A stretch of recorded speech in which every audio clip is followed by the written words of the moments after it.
It was horrible.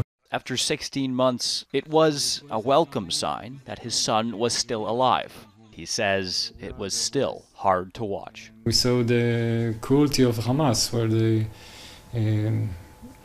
just torturing them by letting them see their friends go home. Ilan Dalal's son was one of a few hostages Hamas returned over the weekend, but only after filming him plead to be set free. Israel is still holding around 600 prisoners it was supposed to release in exchange because its leaders object to Hamas's videos. Hamas is trying to assert their power by humiliating Israel, and they've succeeded to some extent.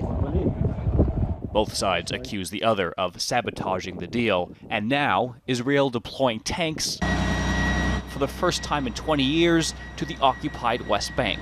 The country responding to bus bombings last week, for which Hamas's West Bank branch claimed responsibility. There's a vacuum now in Palestinian leadership. Everybody's trying to jump into that vacuum and say, we now will lead the Palestinians forward out of the wilderness to a better place. This former U.S. official says the tensions are likely a blip and not a breach of the deal because both sides are drained.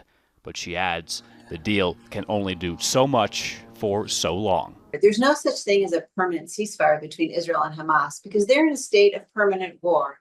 As long as Hamas is in the Gaza Strip, there's no future for the Palestinians. Israeli leadership stating they will work to get Hamas out. It's an option to reach there with political means, and if not, by the resume of military operations. The two sides were scheduled to begin negotiating the ceasefire's second phase, which includes Israel withdrawing its forces. U.S. Special Envoy Steve Witkoff is set to soon visit the region to discuss extending Phase 1 to keep exchanging hostages. Blumenfeld says that might now be the best and only option. Nathaniel Dove, Global News.